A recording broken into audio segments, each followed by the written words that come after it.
तो देखिए कार्बोहाइड्रेट का साइक्लिक स्ट्रक्चर में इस तरीके से हम लोग एसीटल और हेमीसिटल के टर्म में इसको डिवाइड कर सकते हैं। तो दो कैटेगरी बनाया जाए तो एक कैटेगरी रहेगा हेमी एसीटल और हेमी केटल का, और दूसरा कैटेगरी रहेगा एसीटल और केटल का। Okay student,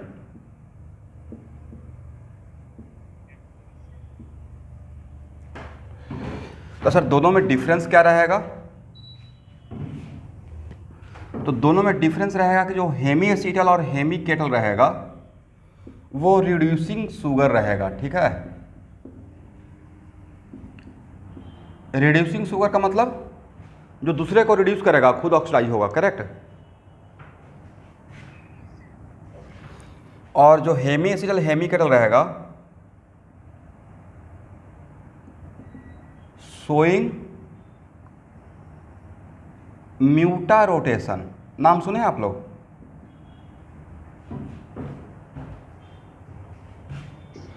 okay, and also forming ओसा जोन। जोन तो पक्का सुने हैं, जीन से जोन, फिनाइल हाइड्राजीन से फिनाइल हाइड्राजोन, तो वही जोन। ठीक है, जैसे ग्लूकोज से ग्लूकोसा जोन बन जाएगा, फ्रक्टोज से फ्रक्टोसा जोन बन जाएगा। ठीक है,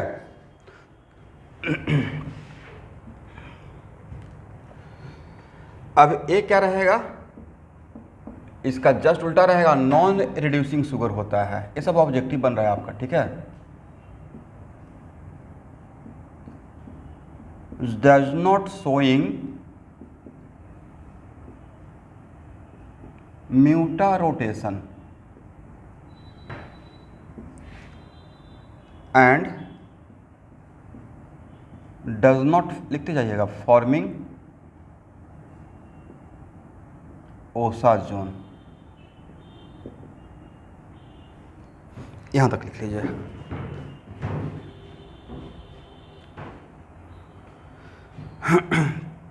तो इस पार्ट और इस पार्ट, ये दोनों रिएक्शन का पार्ट है। इसको रिएक्शन रिलेटेड टू कार्बोहाइड्रेट अलग सा क्लास लेक्चर में पढ़ेंगे, उसको अलग से, रिएक्शन को अलग से एक जगह पढ़ लेंगे। ठीक है, तो ये दोनों कहाँ का पार्ट रहेगा स्टूडेंट? रिएक्शन का। इसको अभी देखते हैं। ठीक है, मतलब मैं कोशिश कर रहा हूँ कि जितना सिस्टमेटिक हो सके आप लोग के लिए उतना सिस्टमेटिक बना लेते हैं। इसको हटाएं।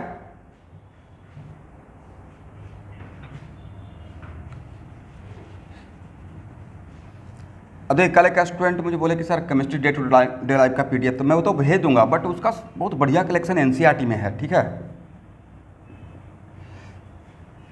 वहाँ से भी आप देख सकते हैं।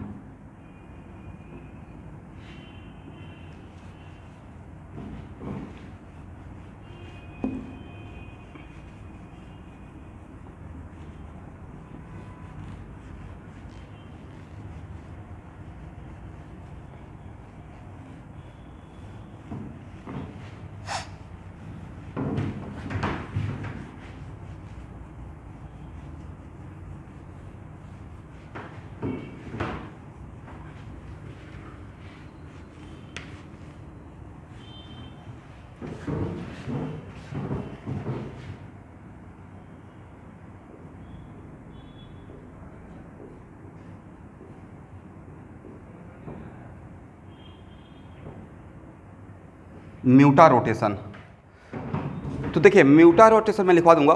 म्यूटा रोटेशन का मतलब होता है स्टूडेंट कि कोई भी ऐसा कंपाउंड जिसका ऑप्टिकल रोटेशन, समझते हैं ना, डेक्स्ट्रो रोटेटरी और लेबो रोटेटरी का एंगल ऑफ रोटेशन, और एंगल ऑफ रोटेशन को ही तो हम लोग ऑप्टिकल एक्टिविटी बोलते रहते हैं, right. What the meaning of optical activity? मतलब जो रोटेशन दिखाता है पोलरीमीटर में, राइट। तो वैसा किसी भी कंपाउंड का ऑप्टिकल एक्टिविटी इंक्रीज या डिक्रीज हो और एक सर्टेन एंगल पे आकर कांस्टेंट हो जाए, not zero. Optical activity zero नहीं, एक सर्टेन एंगल पे आकर क्या हो जाए? जीरो हो जाए। तो इस टाइप का इंक्रीज हो कोई भी दो ऐसा कंपाउंड, कोई भी दो कंपाउंड एक साथ पेयर में, राइट, एक कंपाउंड का इंक्रीज हो दूसरे कंपाउंड का डिक्रीज हो, और दोनों का बीच का एक फिक्स वैल्यू पे आके कांस्टेंट हो जाए, ऐसा कोई प्रॉपर्टी अगर शो कर रहा है तो हम लोग बोलेंगे कि this two compounds are showing mutarotation, correct.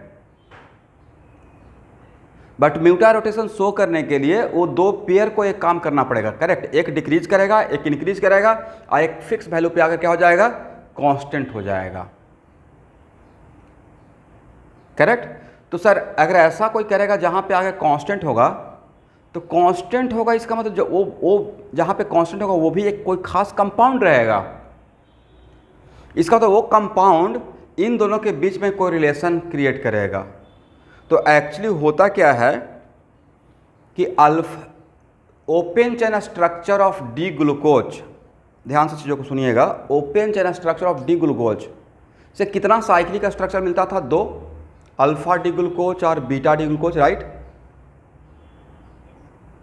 तो एक्चुअली अल्फा डी ग्लूकोज और बीटा डी ग्लूकोज को वाटर में डालते हैं तो एक का ऑप्टिकल रोटेशन डिक्रीज करता है, दूसरे का इंक्रीज करता है, और एक फिक्स वैल्यू पे अगर कांस्टेंट होता है वो फिक्स वैल्यू रहता है डी ग्लूकोज का, okay. Open chain structure of D glucose, correct. इसका मतलब ये हुआ स्टूडेंट कि alpha D glucose can be converted to beta D glucose through the open chain structure of D glucose, correct. इसका मतलब है कि alpha D glucose showing mutarotation and beta D glucose also showing mutarotation, correct. लिखिए, if optical activity of a solution, if optical activity of solution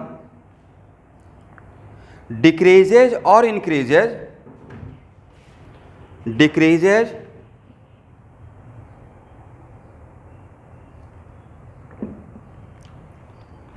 decreases or increases and finally becomes constant,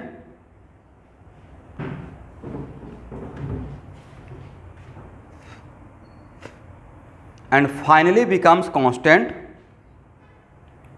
but not optically inactive, but not optically inactive,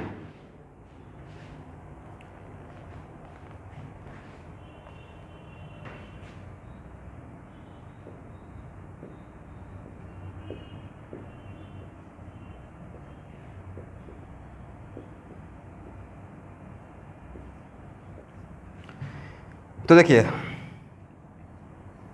alpha D glucose का ए dextro rotatory है, इसका 112 degree plus 112 degree optical rotation है। When it dissolve in water, तो इसका decrease होकर optical rotation decreases, और इस optical rotation decreases को ही हम लोग बोलते हैं optical activity decreases. Optical activity का मतलब ज़्यादा angle of rotation, right.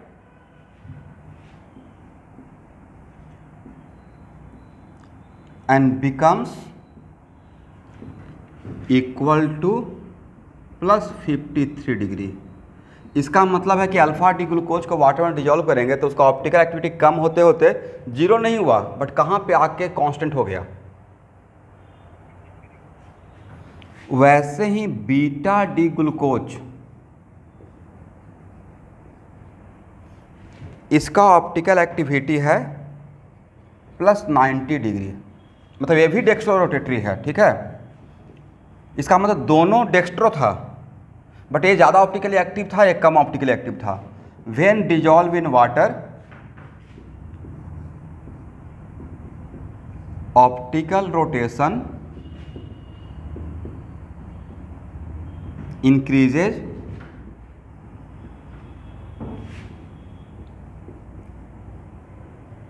and becomes equal to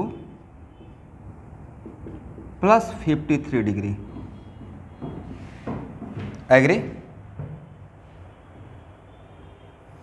इसका मतलब है कि यहाँ देखिएगा ए भी 53 डिग्री में आया और ए भी 53 डिग्री में आया, और 53 पर आकर ही कांस्टेंट हो गया, राइट।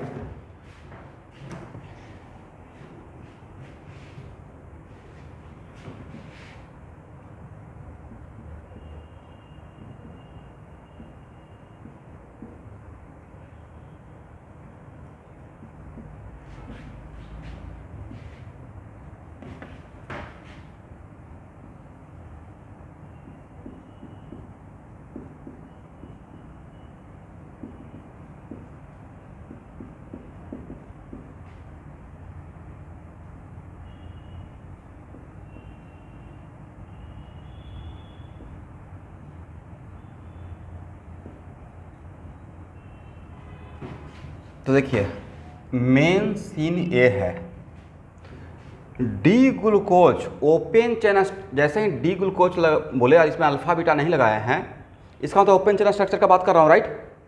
तो डी ग्लूकोज का ऑप्टिकल रोटेशन प्लस 53 डिग्री है।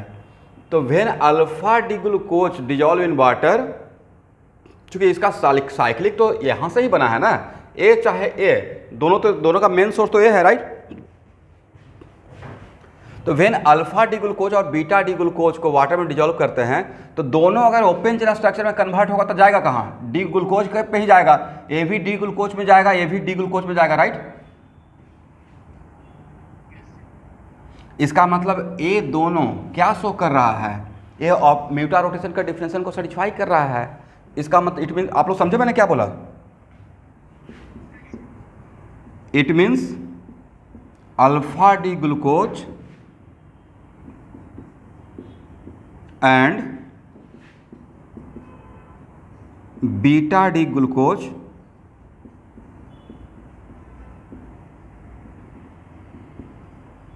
showing mutarotation. एग्री, यहां तक लिख लीजिए।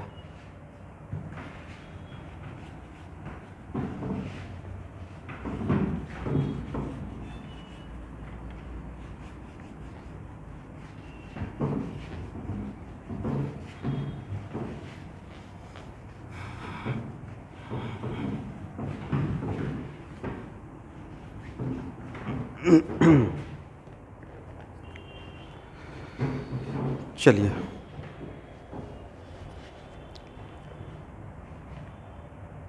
अच्छा, बायो वाला स्टूडेंट, ए जूलॉजी का प्रॉब्लम डिस्कशन आप लोग चाहते हैं? और चाहते हैं तो बोलिएगा, मैं हर पूरा एक क्लाइंट से सुबह सुबह पर डे एक क्लास लगा के इसको ख़त्म करूँगा,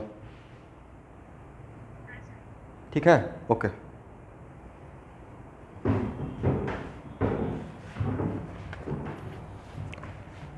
तो यहाँ देखिए स्टूडेंट, एक्चुअल में अल्फा डी ग्लूकोज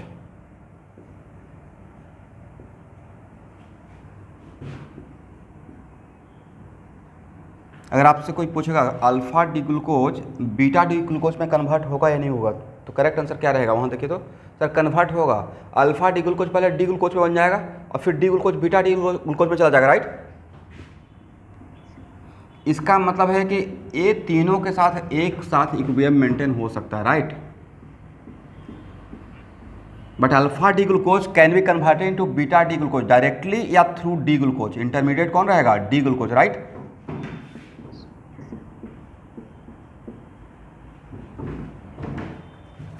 और इसका कितना रोटेशन? 53 डिग्री। इसका इंडिविजुअली 112 डिग्री, इसका 19 डिग्री। तो एक लाइन लिख लीजिएगा।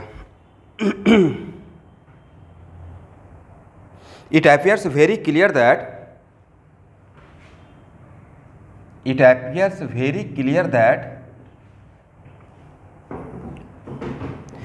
in an aqueous solution an equilibrium is established between alpha D glucose and beta D glucose.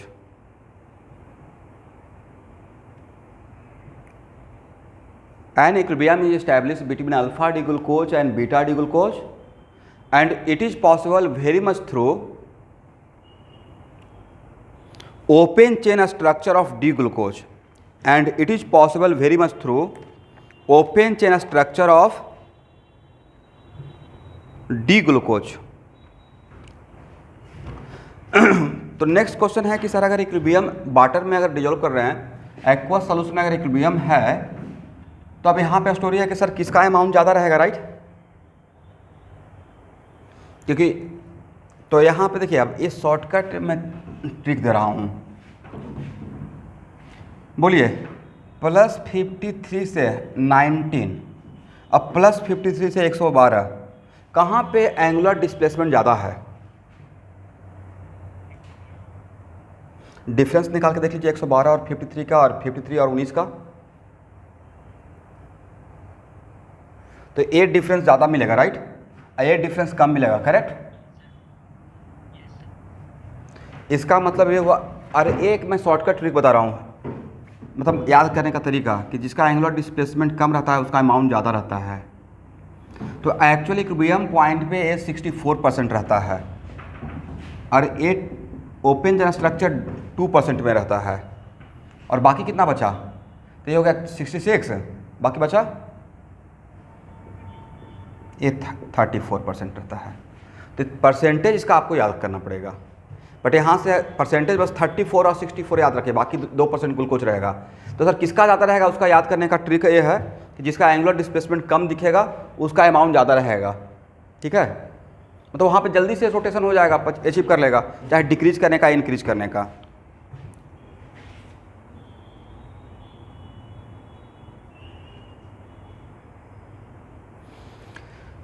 चलिए यहाँ तक हो जाएगा तो बोलिएगा।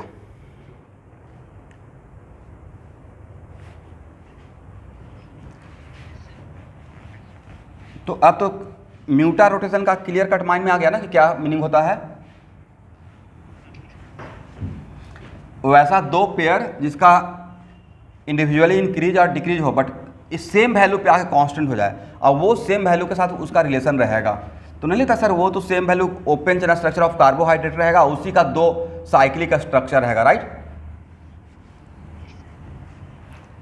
इस टाइप का जो काम करेगा दो आर शोइंग म्यूटा रोटेशन। तो सर ये काम तो डी फ्रक्टोज भी कर सकता है, राइट। एक लिखिए alpha D fructose, another example, alpha D fructose and beta D fructose also showing म्यूटा rotation.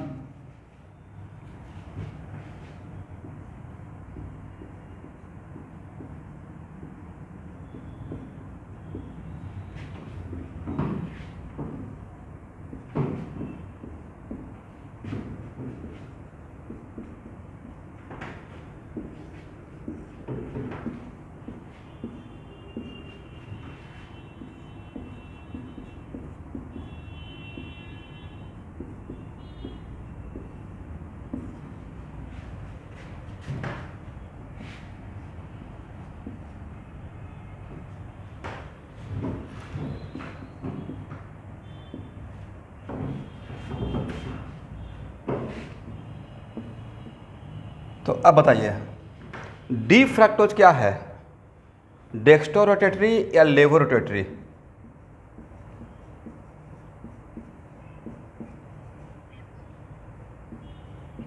और beta D fructose sir it is also levo rotatory, right.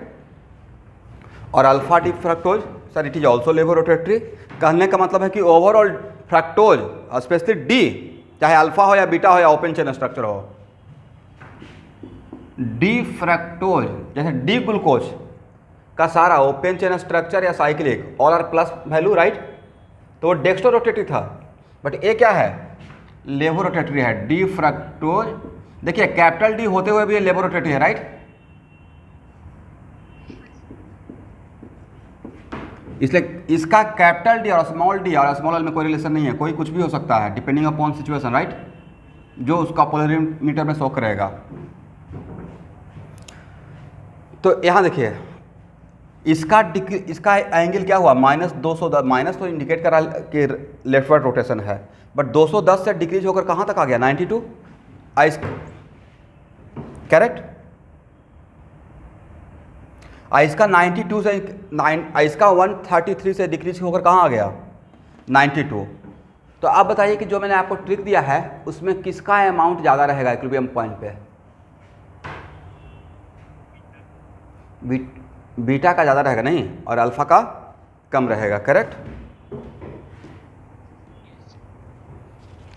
इसका एग्जैक्ट परसेंटेज मुझे नहीं पता है, बट ये लिख लीजिए,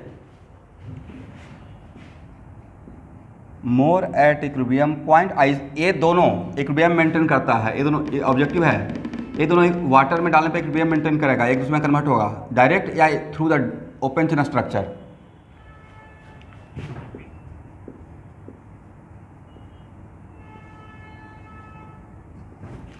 ये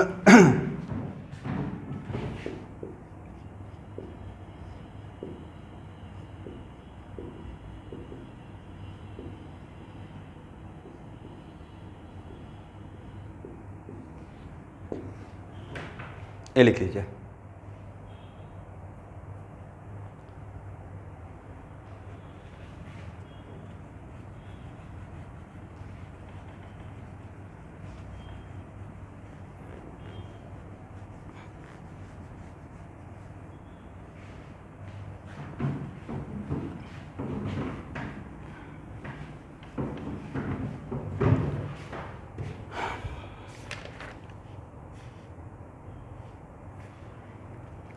एक अन्य नीचे नोट कर लीजिए। तो सुक्रोज क्या है, हेमेसिटल या एसीटल? सर सुक्रोज है acetal as well as ketal. तो एसी अगर आप ऑब्जेक्टिव आएगा सुक्रोज सोइंग म्यूटारोटेशन, ट्रू और फॉल्स? Exactly false, right.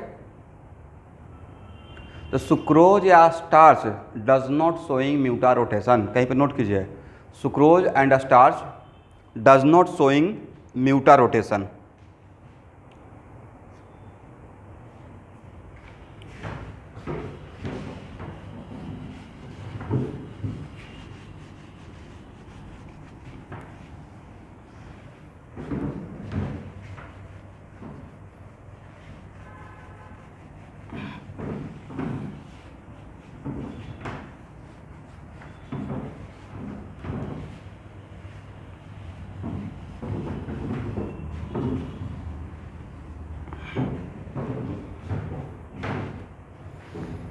चलिए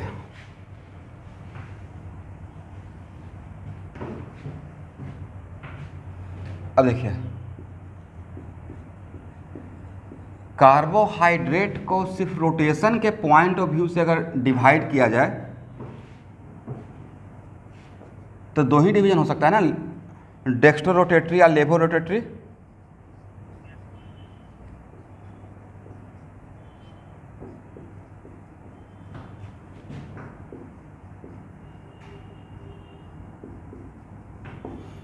तो जो कार्बोहाइड्रेट डेक्स्ट्रो रोटेटरी शो करेगा उसको डेक्स्ट्रोज बोलते हैं, ठीक है स्टूडेंट। और जो लेवो रोटेटरी शो करेगा उसको लेवोज या लेवुलोज भी बोलते हैं, ठीक है। कहीं कहीं पे लेवोज लिखा रहेगा, कहीं पे लिखा रहेगा, करेक्ट। तो बहुत सिंपल सा बात है, लेवो रोटेटरी शो करने वाला को लेवुलोज बोलेंगे या लेवोज बोलेंगे, या डेक्स्ट्रो रोटेटरी शो करने वाले को डेक्स्ट्रोज बोलेंगे, करेक्ट। अब यहाँ पे एक टर्म है, what is the meaning of invert sugar? Invert sugar क्या होता है? तो इन्वर्ट शुगर एक टर्म जो आया है वो टर्म है इन्वर्सन ऑफ शुगर से, ओके।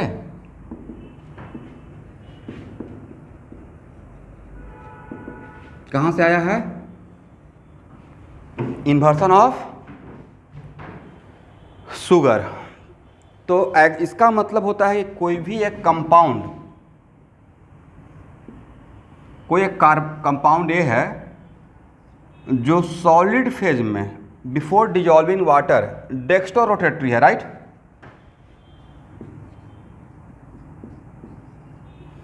लेकिन जैसे ही वाटर में डिजॉल्व करते हैं और मान लेते हैं कि ये डिसोसिएट हो गया बी और सी में, ये दोनों का इफेक्ट के वजह से ये पूरा सॉल्यूशन लेवो रोटेटरी बन गया।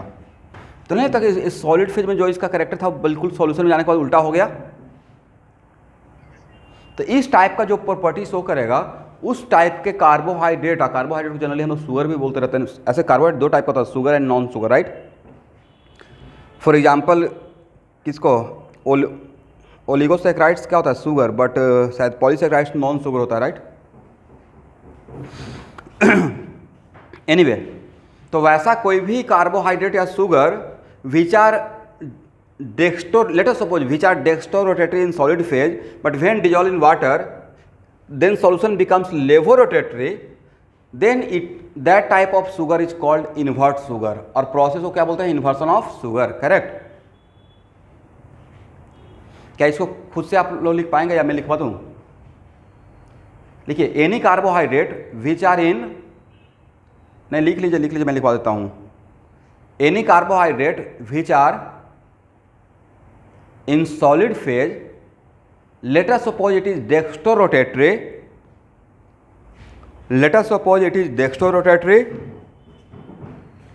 but when dissolved in water, then solution becomes levorotatory, and vice versa.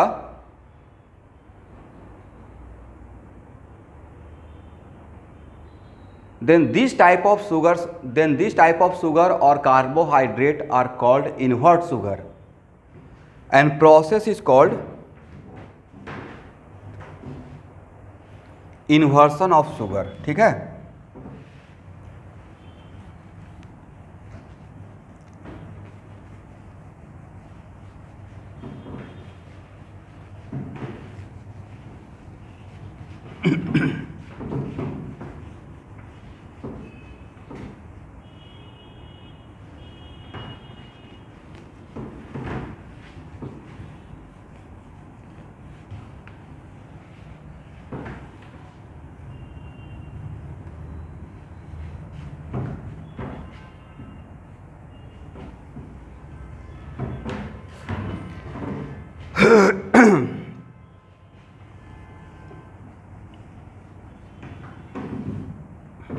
चलिए यहाँ तक हो गया।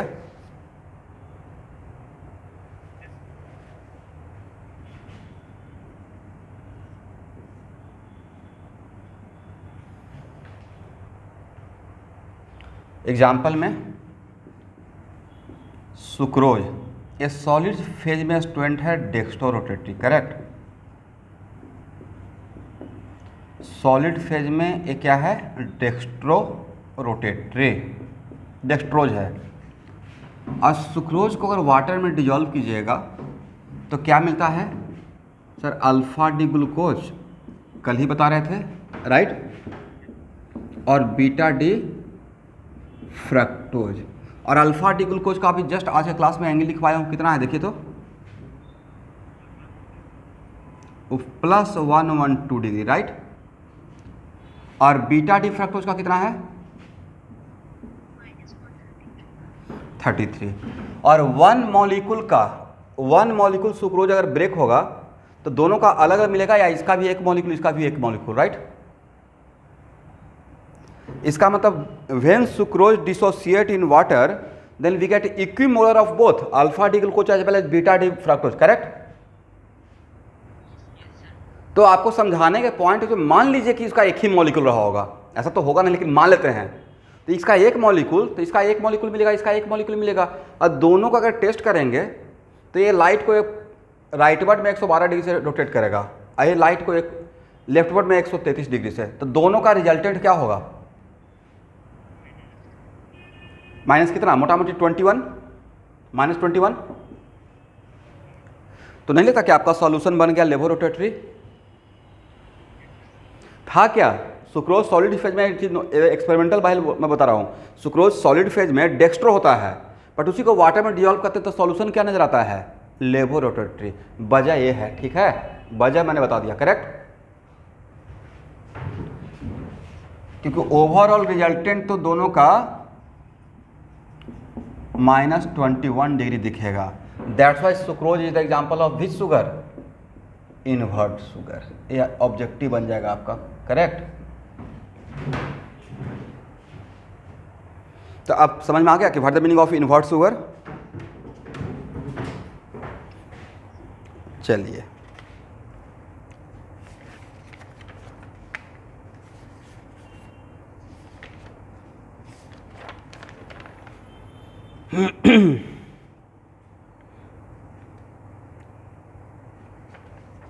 इसका मतलब है कि equimolar mixture of alpha D glucose and beta D fructose are called invert sugar, right. दोनों का इक्विमोलर मिक्सचर है।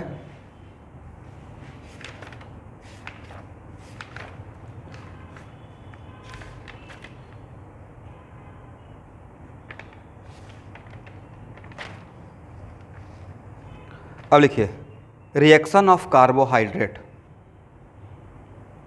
Reaction of carbohydrate.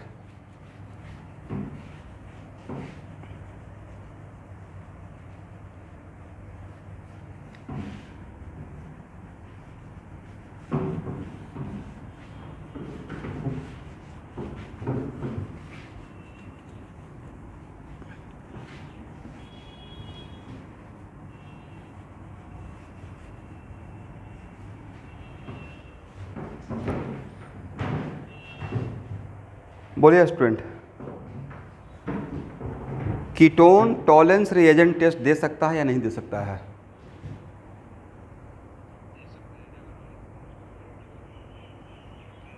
Very good, very good. Suitable alpha hydroxy ketone can perform Tollens reagent test, right. But suitable का मतलब है कि that alpha carbon should be last carbon, terminal carbon, correct. Very good, very good.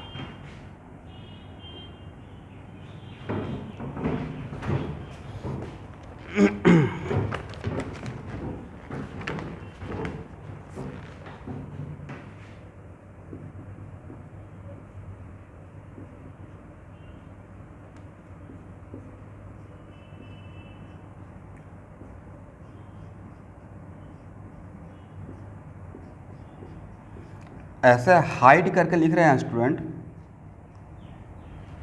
तो नहीं लगता कि sir एक ही साथ आपने 16 कंपाउंड लिख दिया? और इसमें अगर टॉलरेंस रीजेंट, तो सर टॉलरेंस रीजेंट का मतलब Ag+ से भी होता है, राइट।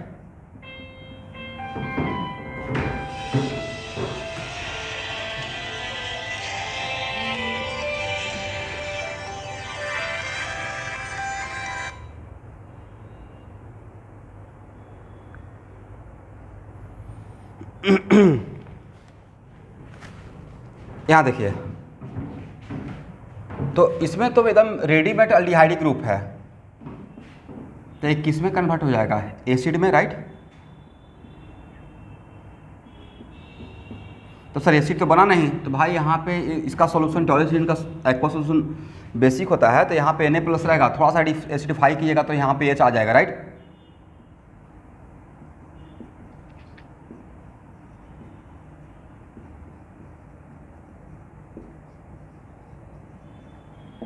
और यहाँ पे क्या हो जाएगा सर? इसको टॉलरेंस टेस्ट भी बोल सकते हैं और सिल्वर मिरर टेस्ट भी बोल सकते हैं, राइट।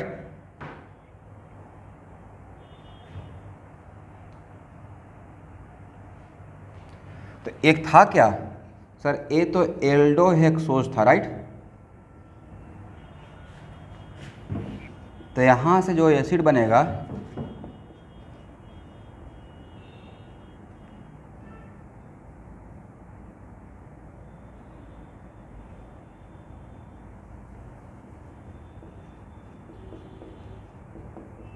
इस एसिड का नाम क्या रहेगा? देखिए पढ़ी तो,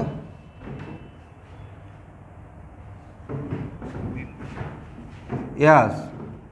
और इसमें से तो एक ही रहेगा जो डी ग्लूकोज रहेगा, याद है? HOH OH H HOH HOH, right. Sir 2 glucose रहेगा, ये तो एक डी ग्लूकोज और एक एल ग्लूकोज, बट ज़्यादा इंटरेस्ट मेरा डी ग्लूकोज में है, राइट, क्योंकि जनरली हम लोग इसी का यूज़ करते हैं। तो यहाँ से जो बनेगा उसका नाम क्या रहेगा? तो सर ग्लूकोनिक एसिड, राइट। आप लोग बायो में थोड़ा बहुत तो सुने होंगे ग्लूकोनिक एसिड, या बिल्कुल नहीं सुने हैं?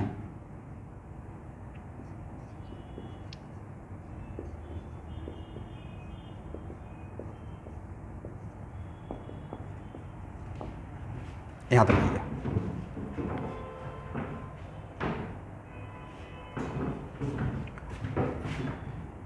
आज जिसको मैं ऐसे बॉक्स में कर रहा हूँ, तो बॉक्स में कितना कार्बन है स्टूडेंट?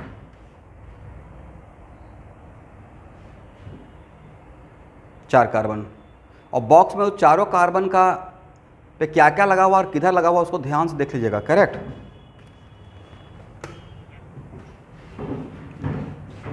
हो गया ना?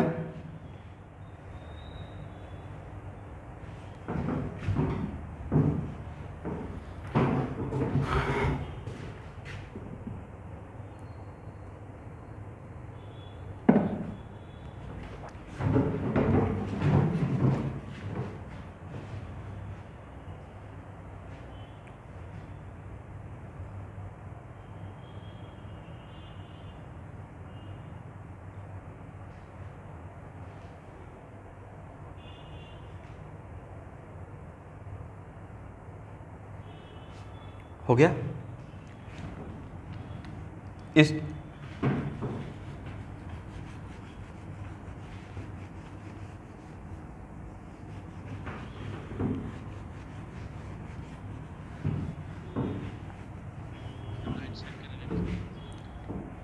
यहाँ तक हटाएं ये वाला पार्ट, थोड़ा जल्दी लिखिएगा साजिद। चलिए इसी में एक और ऐड कर देते हैं, कोई बात नहीं। यहाँ देखिएगा Cu2+ का मतलब कौन कौन सा टेस्ट सर, फेलिंग सॉल्यूशन भी मान सकते हैं या बेनेडिक्ट भी मान सकते हैं, राइट।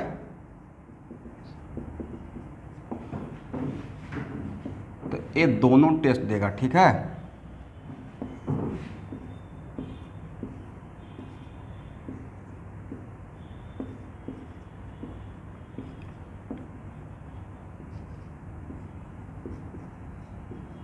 बट इसमें बनता क्या था सर, इसमें तो बनता था ब्रिक रेड प्रेसिपिटेट, राइट।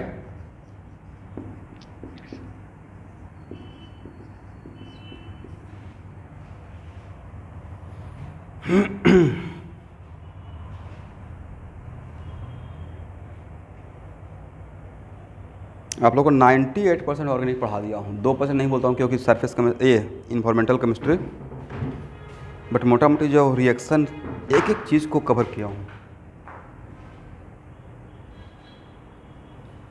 और इसके बाद अगर प्रॉब्लम डिस्कस कर दिए तो मज़ा आ जाएगा, नहीं।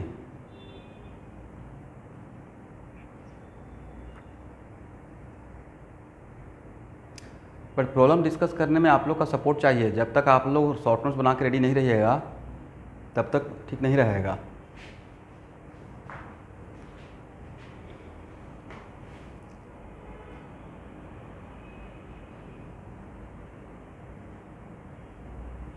हो गया। चलिए स्टूडेंट,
देखिए तो शॉर्टकट में ऐसे लिख सकते हैं कीटो हेक्सोज को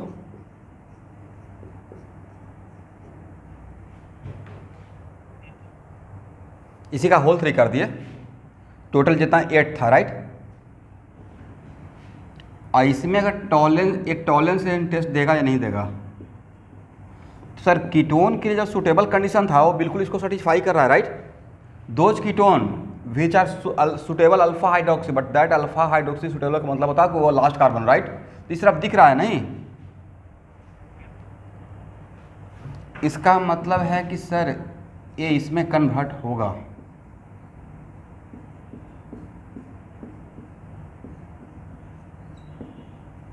करेक्ट।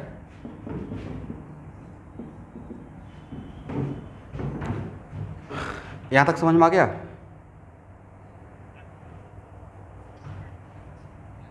यहां तक आइए, इसके बाद इंपॉर्टेंट पॉइंट है।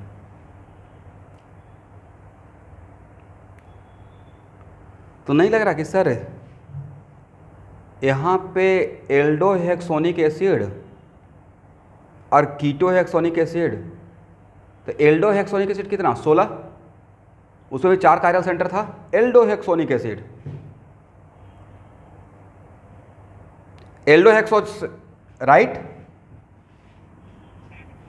कीटोहेक्सोनिक एसिड कितना देगा, तो सर यहाँ पे तो 8 था, आप बोल रहे हैं 16, तो भाई 16 हो गया, यहाँ पे 4 कायरल सेंटर बन गया, right, due to tautomerisation, agree ना। दैट्स वाई एल्डोहेक्सोनिक एसिड और एल्डोहेक्सोज और कीटोहेक्सोज डिफरेंट एसिड देगा या उतना ही अमाउंट का एसिड देगा? ए भी, वो भी 16 देगा, ए भी 16 देगा, और वही सेम पेयर, राइट? ऐसा हुआ क्यों कमाल? तो सर एक कीटोन था ना, वो कीटोन 2 बार टोटोमराइज करके सुटेबल था कीटोन, जो आप पढ़ाए थे पहले, राइट? इसमें अगर Cu2 प्लस ले लें तो सर बनेगा तो सेम ही, एक्स्ट्रा क्या होगा? एक्स्ट्रा, यस, एक्स्ट्रा यही होगा कि ब्रिक रेड प्रेसिपिटेट बनेगा, agree? Cu2O brick red precipitate. अब इसको प्रूफ करने का रिक्वायरमेंट है स्टूडेंट, पहले ही मैं प्रूफ कर चुका हूँ कि कैसे 2 बार टोटोमराइज करता है, राइट?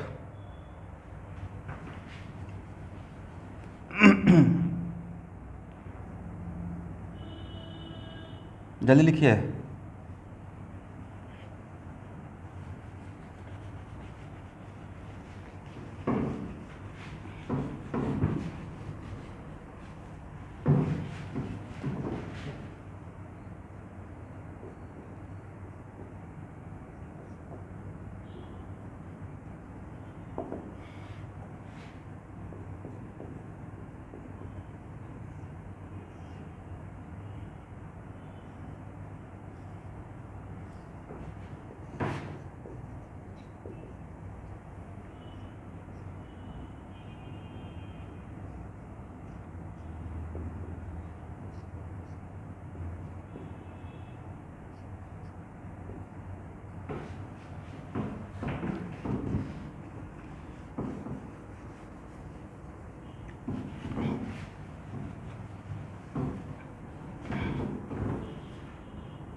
अब बताइए, ए पार्टिकुलरली मैं डी ग्लूकोज लिया हूँ, अब मैं एल्डोहेक्सोज का वन ऑफ द कंपाउंड लिया हूँ डी ग्लूकोज, यहाँ से कितना एसिड बनेगा?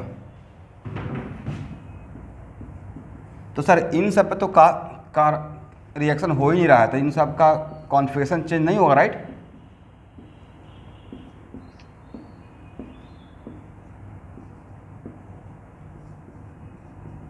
तो ये जो एसिड बनेगा इसका नाम रहेगा डी ग्लूकोनिक एसिड, राइट?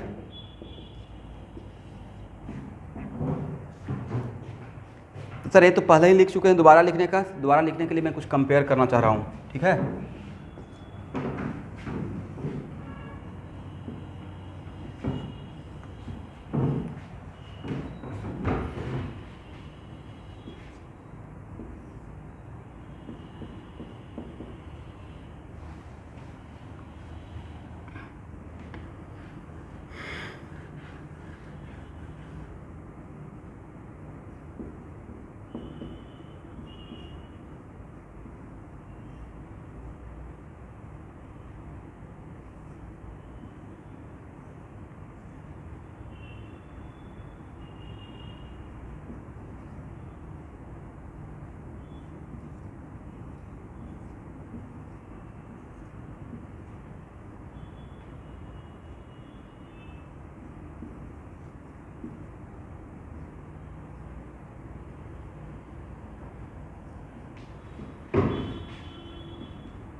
बोलिए, यहाँ पे बताइए कि यहाँ पे जब टॉटमराइज होगा तो यहाँ पे ए वाला एच आ जाएगा, राइट?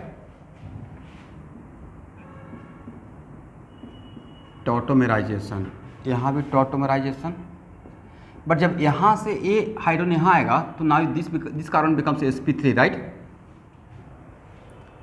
और जब sp3 बनेगा तो AOH राइट में रहेगा, लेफ्ट में रहेगा, या दोनों होने का चांस रहेगा? दोनों होने का चांस रहेगा, राइट।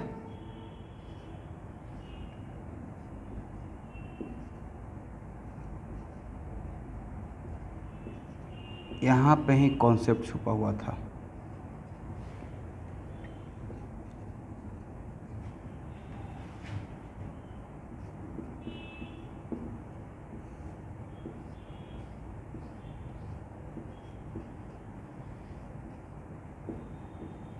आप लोग समझे मैंने क्या बोला? प्लीज जो इम्पोर्टेंट पॉइंट रहेगा उस टाइम पे तो कम हाँ ना बोलिएगा, बाद बाकी जगह नहीं बोलते हैं, काम चल जाता है मेरा। इसका मतलब है कि we are starting with D fructose, right. But D fructose का 2 टाइम्स अगर टॉटोमराइजेशन किया जाए कीटोनिक ग्रुप का, तो वहाँ से 2 कंपाउंड मिलता है, बट उसमें one of the compound he D glucose, right. दूसरा कंपाउंड का मुझे नाम नहीं पता है, बट उसमें से one of them is D glucose.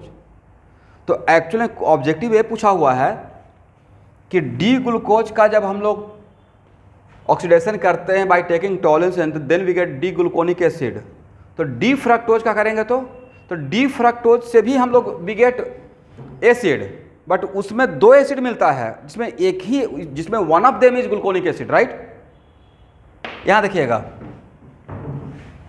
यहाँ का इसका स्ट्रक्चर, यहाँ पे ग्लूकोज का, तो जो हम लोग डी फ्रक्टोज का 2 टाइम्स टॉटोमराइजेशन करेंगे तो क्या वो दोनों ग्लूकोज में कन्वर्ट होगा, या दोनों ग्लूकोज में कन्वर्ट होगा, या उसमें one of them is glucose? तो ऑब्जेक्टिव में अगर ये रहेगा कि D fructose only give gluconic acid, true और false? That is false, it gives 2 acid जिसमें one of them is what? Gluconic acid, correct. आप लोग समझ पा रहे हैं मैं क्या समझाना चाहा?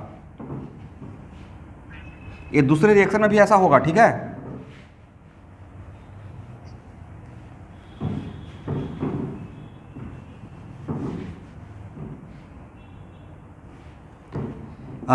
अब यहाँ पे टॉलरेंस रिएजेंट लेकर जाते हैं तो 2 बन जाएगा।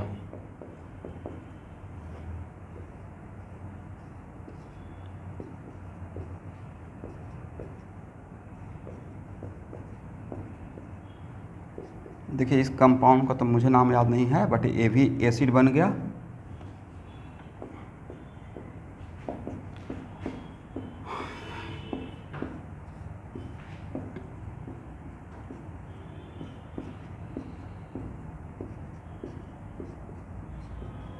और ये बना डी ग्लूकोनिक एसिड। ये आपके लिए की पॉइंट था, ठीक है, लिख लीजिए।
हो गया?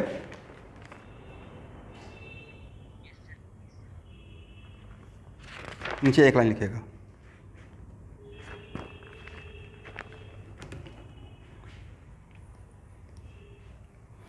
D fructose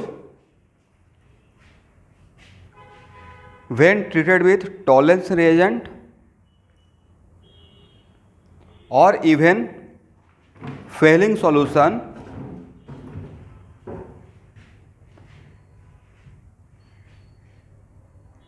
it gives two acid in which one of them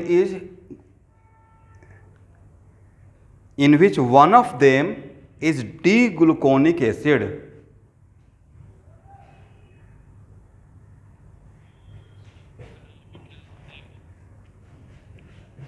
बहुत सिंपल सा बात बोल रहा हूँ। D fructose when treated with Tollens reagent और फेलिंग सॉल्यूशन, जो मैंने समझाया उसी को लैंग्वेज दे रहा हूँ।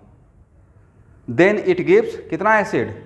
दो एसिड, राइट, एक ए और एक ए।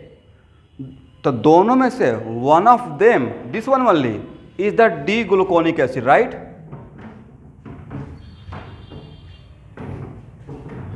डी फ्रक्टोज का, डी ग्लूकोज का करते हैं ऑक्सीडेशन विथ टॉलरेंस एजेंट, तो वो वहां से मिलता है डी ग्लूकोनिक एसिड, एक ही एसिड मिलता है। बट यहाँ पे डी फ्रक्टोज से दो एसिड मिलता है। वजह क्या रहा? ये sp2, यहाँ पे OH नहीं था, ये sp2 sp3 में कन्वर्ट हुआ, तो OH राइट और लेफ्ट दो ऑप्शन आ गया, करेक्ट। बहुत सिंपल सा पूरा मैकेनिज्म तो यहाँ पे दिखा दिया आपको कि कैसे हुआ है, जब कितना बड़ा मॉलिक्यूल था।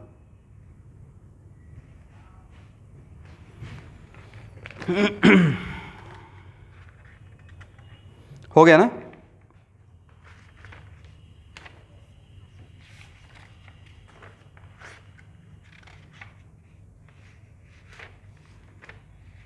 अब लिखिए ओसाजोन फॉर्मेशन।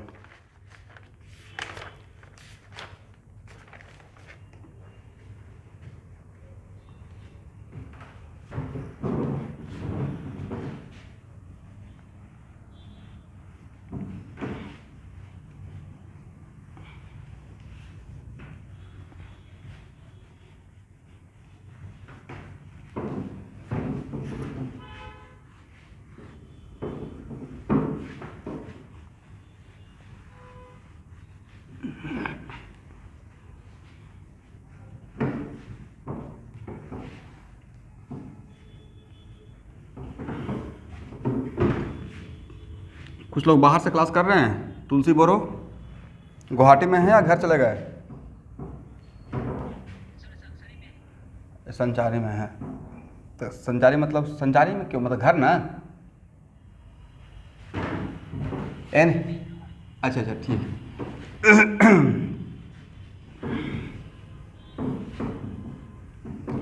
नेटवर्क मिलता है? ठीक है।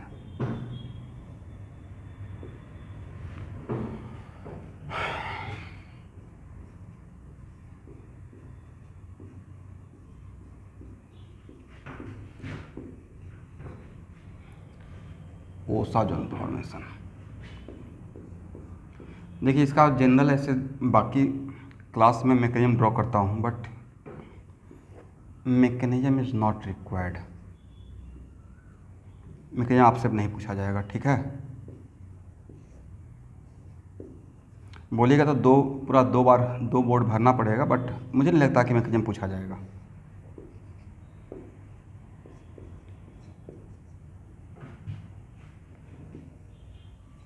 ये मैंने क्या लिखा बताइए तो? Sir D glucose, right.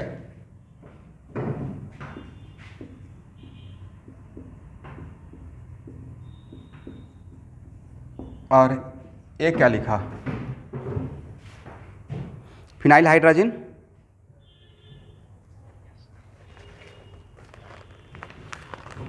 जो इसमें अब इंपॉर्टेंट पॉइंट हो वो मैं लिखवा दूंगा, डोंट वरी।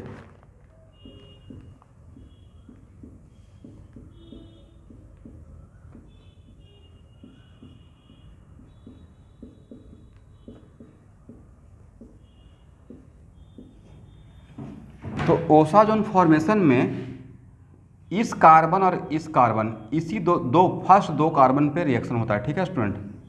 कौन सा कार्बन पे? ये पॉइंट में लिखवा दूंगा।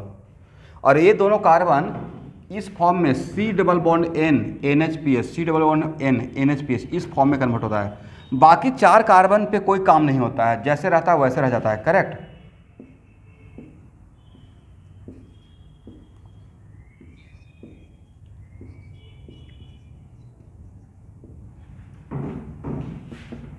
और one of the molecule of D glucose के कोसा, इसी को बोलते हैं ओसाजोन, मैं नाम लिख दूंगा।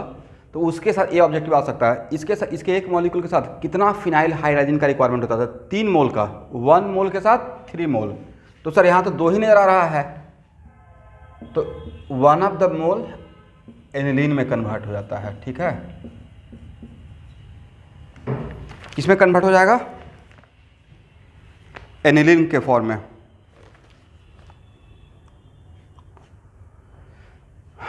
और इसको बोलते हैं ग्लूकोज से ग्लूकोसाजोन, यही है ग्लूकोसाजोन, correct.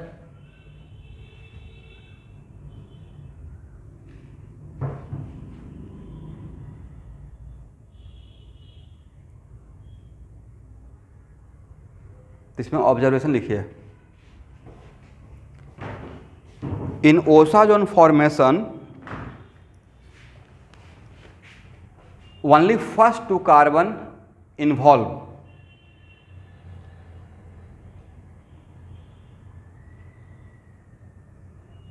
and 1 mole of D-glucose required 3 mole of phenyl hydrazine.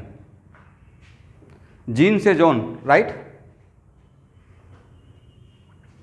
And 1 mole of D-glucose required how many mole? 3 mole of phenyl hydrazine. ये दोनों इंपॉर्टेंट पॉइंट था। कौन सा कार्बन इन्वॉल्व होता है? तो फर्स्ट 2 कार्बन, और फर्स्ट 2 कार्बन किस में कन्वर्ट होता है? CH double bond N NH+, और बीच वाला second one C double bond N NH+, right. और डी ग्लूकोज से जो बनेगा ओसाजोन, उसका नाम क्या रहेगा? पढ़िए, यस, डी ग्लूकोसाजोन, करेक्ट।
यहाँ पे फर्स्ट 2 कार्बन ही रिएक्ट करता है,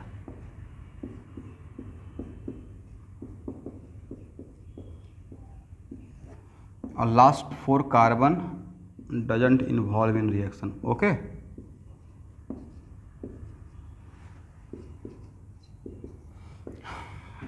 चलिए, और डी फ्रक्टोज से जो बनेगा जोन, उसका नाम क्या रहेगा?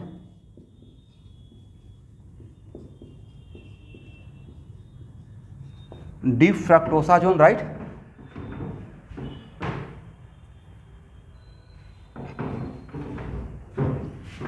अब ऑब्जेक्टिव ये पूछा जाएगा, डी फ्रक्टोसाजोन और D glucosazone are different compound या सेम कंपाउंड? एग्जैक्टली। तो सर यहाँ का 4 कार्बन का स्ट्रक्चर और यहाँ का 4 कार्बन का स्ट्रक्चर तो बिल्कुल डिट्टो सेम ही है ना, राइट। ध्यान से देखिए तो डिफरेंट है। तो यही ऑब्जेक्टिव आपका बन गया। तो ऐसे पूछा जाएगा डी ग्लूकोसाजोन डी फ्रक्टोसाजोन आर, पहला ऑप्शन सेम कंपाउंड, दूसरा से डिफरेंट कंपाउंड, और बाकी नन ऑफ दीज कुछ और ऑप्शन बनाया जाएगा। तो जिनको नहीं पता रहेगा वो तो लगेगा नाम ही अलग है तो कंपाउंड भी अलग होगा, राइट। बट कंपाउंड हो गया सेम, नहीं। लिखिए नोट करके, D glucosazone and D fructosazone are same compound. Source different है बट कंपाउंड सेम है, राइट।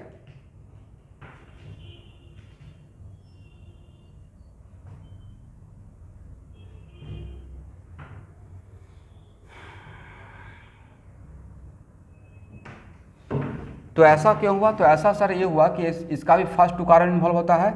तो डी ग्लूकोज और डी फ्रक्टोज का लास्ट कार्बन का स्ट्रक्चर तो बिल्कुल ऑलवेज सेम ही था, राइट। जिसको मैंने सर्किल किया, एक कंपेयर अगर करते हैं तो सेम ही तो स्ट्रक्चर है, राइट। तो ये भी जैसे कि जैसे था यहाँ पे वैसे चला गया, ये भी जैसे यहाँ पे था वैसे चला गया, राइट।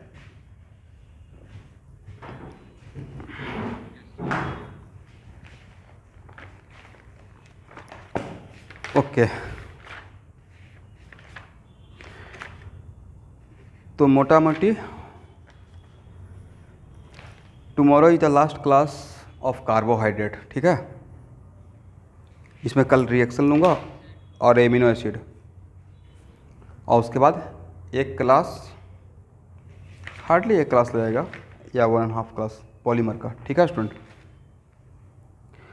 आज के लिए इतना ही रहने दीजिए। Thank you. और आप लोग प्लीज़